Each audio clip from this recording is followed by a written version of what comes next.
കൂടെ ചേർന്ന് നിന്ന് പറയണം. ഞങ്ങളെ ഇത്രയധികം അവഹേളിക്കുകയും മോശപ്പെടുത്തുകയും ചെയ്യുന്നതിന്റെ അടിസ്ഥാനത്തിൽ ഞങ്ങൾ ഈ വീട് റദ്ദ് ചെയ്യുന്നു എന്ന് രണ്ടുപേരൂടെ ഉറച്ചങ്ങോട്ട് തീരുമാനിക്കുകയാണ് വേണ്ടത്. അതിനേക്കാൾ ഉപരി വല്ലവന്റെയും കണ്ടം വിഴുങ്ങിയും വല്ലവന്റെയും ഷിറ്റ് തിന്ന് ജീവിക്കുന്നതിലും ഭേദം അതങ്ങ് തിരിച്ചു കൊടുത്തൂടേടി. നാണം ഉണ്ടോടി നിനക്ക്? നീ എന്തിനടി വല്ലവരുടെയും ആ ഷിറ്റിന്റെ പുറത്ത് കയറി കിടക്കുന്നത്? നിനക്ക് അതിനകത്ത് കിടന്ന ഉറക്കം വരുമോ? ഒരു അല്പം ഉളുപ്പ് കാണിച്ചൂടേടി, ഒരു അല്പം അഭിമാനം കാണിച്ചൂടെ? അല്പൻ ഐശ്വര്യം വന്ന അർദ്ധരാത്രി കുട പിടിക്കും എന്ന് പറയുന്ന കണക്ക് കുറെ മേക്കപ്പ് ഇട്ട് കുറെ ചായവും തേച്ചിട്ട് നീ ഇങ്ങോട്ട് വന്നാൽ ഉടനെ മാത്രം നിന്നെ അങ്ങ് എടുത്ത് തൂക്കി തലയെ വെക്കും നീ അങ്ങ് തെറ്റിദ്ധരിച്ച. വന്നിട്ട് കുറെ കൊലയുടെ വർത്താനം പറഞ്ഞു നോക്കി, ഏവന്റെ ഇവിടെയൊക്കെ മലന്നും കമന്നും തിരിഞ്ഞും തുണിയില്ലാതെ ഒക്കെ കിടന്നു നോക്കി, എന്നിട്ടൊന്നും ഒരു പട്ടിച്ചാത്തനും തിരിഞ്ഞു നോക്കുന്നില്ല. മാത്രമല്ല പിന്നെ ഇവള് കല്യാണം കഴിക്കും. നിങ്ങൾ ഇപ്പോഴും ഇവളെ സുധിയുടെ ഭാര്യയായിട്ടൊരു ഭയങ്കര എന്തോ പുണ്യവതിയായിട്ട് കണക്കാക്കുന്നതുകൊണ്ടാണ്. ലോകത്ത് ഒരു സ്ത്രീയും ഭർത്താവ് മരിച്ചു കിടക്കുമ്പോൾ അത് ഇത്ര നാൾക്കുള്ളിൽ തന്നെ ഈ മേക്കപ്പ് ഇട്ടുകൊണ്ട് ഇറങ്ങത്തില്ല. അങ്ങനെ ഒരു ഗതികേട് ഒരു പെണ്ണിനും വരത്തില്ല. ഇവള് പൂർണ്ണമായും അയാൾ എങ്ങനെയും ഒഴിഞ്ഞാൽ മതി എന്നുള്ള ഒരു ഒഴിയാപാതയിലായിരുന്നു. റീസെന്റ് അവളുടെ തന്നെ ഒരു കൂട്ടുകാരി അനുഭവസ്ഥയായ ഒരു കാര്യം വന്ന് പറഞ്ഞില്ലേ, ഇവള് മിണ്ടാത്ത എന്ത് കാരണം? അത് സത്യ, അതുകൊണ്ടാ. അല്ലെങ്കിൽ എതിർക്കത്തില്ലേ? ഞാനാണെങ്കിൽ എതിർക്കും, ഞാൻ ചെയ്യാത്ത കാര്യമാണെങ്കിൽ നമ്മൾ എതിർക്കും. പക്ഷെ ഇതെന്താണ്? അങ്ങനെയാണ് അത് ജീവിക്കുന്നത്. നമ്മളാണ് അവളെ തൂക്കി തലയെ വെച്ചത്. സത്യം പറഞ്ഞാൽ ഇതിന് കാരണദൂതിയായ ഒരുത്തിയുണ്ടല്ലോ.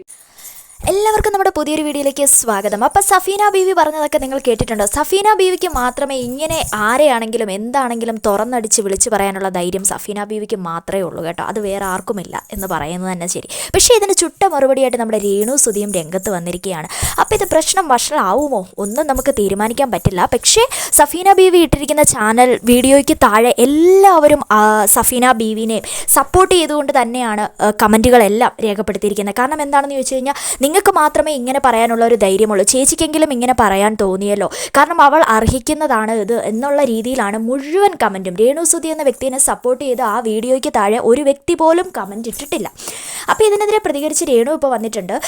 കടന്നതിൻ്റെ കണക്കൊക്കെ സഫീന ബീവി പറയുന്നുണ്ടല്ലോ, അതിനെതിരെ പ്രതികരിച്ചുകൊണ്ടാണ് രേണു സുധി ഇപ്പോൾ രംഗത്ത് വന്നിരിക്കുന്നത്. കൂടെ കൂട്ടുകാരി എന്ന് പറയുന്ന അനിയത്തി എന്ന് പറയുന്ന ആളും ചേർന്നിട്ടാണ് വീഡിയോ ഇപ്പോൾ ചെയ്തിരിക്കുന്നത്. ഇപ്പോൾ വീഡിയോസ് വൈറലായിക്കൊണ്ടിരിക്കുകയാണ്. ഏതായാലും നിങ്ങൾ സഫീന ബീവിയുടെ കൂടെയാണോ അതോ രേണു സുധിയുടെ കൂടെയാണോ? നീ എന്താണെങ്കിലും ഒന്ന് കമൻറ്റ് ചെയ്തേക്കണം. രേണു സുധി പറയുന്നതും കൂടെ ഞാൻ വീഡിയോയിൽ ആഡ് ചെയ്തേക്കാം. ഒരു വിധത്തിൽ സഫീന ബീവി പറയുന്നതിൽ കാര്യമുണ്ട്. കാരണം ഒരിച്ചിരിയെങ്കിലും ഒരു നാണവും ഉളുപ്പും ഒക്കെ ഉണ്ടെങ്കിൽ ഒരു വിധത്തിൽ എല്ലാ ആൾക്കാരും ഇത്രയധികം ഇത് പറയുന്ന സമയത്ത് വീട് പണിത് കൊടുത്ത ആൾ വരെ രംഗത്ത് വന്ന് ഇങ്ങനൊരു കാര്യം പറയുമ്പോൾ ആ വീടിൽ നിന്ന് ഇറങ്ങിക്കൊടുക്കുന്നതാണ് കുറച്ചുകൂടി മാന്യതയും അന്തസ്സും എന്നൊക്കെ എനിക്ക് തോന്നുന്നുണ്ട്. പക്ഷേ ബാക്കി കടന്നും ഇരുന്നും കൊടുത്ത ചരിത്രങ്ങളൊന്നും നമുക്കറിയാത്തതുകൊണ്ട് നമ്മൾ ആ വക ചരിത്രങ്ങളൊന്നും സഫീന ബീവി പറയും. അത് കാരണം പുള്ളിക്ക് നാക്കിന് ലൈസൻസ് ഇല്ലാത്തൊരു വ്യക്തിയാണെന്ന് തന്നെ പറയാം. അതുപോലെ നമ്മൾ ആ കാര്യങ്ങളൊന്നും പറയില്ല. പക്ഷേ പുള്ളിക്കാരി പറഞ്ഞതിലൊരു പോയിന്റ് ഉള്ളത് ഇതായിട്ട് എനിക്ക് തോന്നിയിട്ടുണ്ട്. കാരണം ഇത്രയും ആൾക്കാർ വീട് പണിത് കൊടുത്ത വ്യക്തി പോലും ഇങ്ങനെ രംഗത്ത് വന്ന് ഇങ്ങനെ മോശമായി സംസാരിക്കുമ്പോൾ ആ വീട് വല്ല വാടക വീട്ടിൽ പോയി താമസിക്കുന്നതും ഇതിലും അന്തസ്സായിരിക്കുമെന്ന് എനിക്ക് തോന്നുന്നുണ്ട്. ഹലോ, നമസ്കാരം. രേണു സുധിയാണ്. അപ്പം സജന ചിത്ര വ്ളോഗിലാണ് നമ്മൾ ആ ഒരു ഷെഫീന ബീവി അല്ലേടി ബീബി ആ സ്ത്രീയുടെ വോയിസ് കേട്ടത്. നിങ്ങൾ ആരാ എന്നെ ആ വീട്ടിൽ നിന്ന് ഇറങ്ങിത്തരാം? നിങ്ങളാണോ KHDCക്ക് പൈസ കൊടുത്തിട്ട് ഞങ്ങൾക്ക് വീട് വെച്ച് തന്നത്? നിങ്ങൾ എനിക്ക് എന്തെങ്കിലും തന്നിട്ടുണ്ടോ? നാണം കെട്ടവളെന്ന് വിളിക്കും. പിന്നെ ജന്തു തന്നെ വിളിക്കുന്നു. അതിന് എന്ത് ഇതാണ് വിളിക്കാനുള്ളത്? ഞാൻ പറയട്ടെ, ഭൂമിയിൽ നമ്മളെല്ലാം ഒരു ജന്തുക്കളാണ്. നമ്മളെല്ലാം ജന്തുക്കൾ തന്നെയാണ്. നിങ്ങളും അപ്പം ജന്തുവാണ്, ഞാനും ജന്തുവാണ്. ഒരു നമ്മളെല്ലാം ഭൂമിയിലെ ഓരോ ജന്തുക്കളാണ്. അത് നിങ്ങൾക്ക് അറിയത്തില്ല. നിങ്ങൾ സയൻസ് ഒന്നും പഠിച്ചിട്ടില്ലേ? പിന്നെ ഒരു കാര്യം, ഞാൻ പ്രസവിച്ച എന്റെ മക്കള് അതുപോലെ സുധിച്ചേട്ടന്റെ രക്തത്തിൽ പറഞ്ഞ മക്കളുടെ കൂടെ അല്ലാതെ നിങ്ങളുടെ വീട്ടിൽ വന്ന് നിങ്ങളുടെ ഭർത്താവ് ഉണ്ടാക്കിയ വീട്ടിലാണോ ഞാൻ വന്ന് നിൽക്കുന്നത് ഇറങ്ങി പോടി എന്ന് പറയാൻ വേണ്ടിയിട്ട്? നിങ്ങളുടെ എന്തിന്റെയും ഞാൻ വന്നോ? നിങ്ങൾ പ്രതികരിച്ചോ?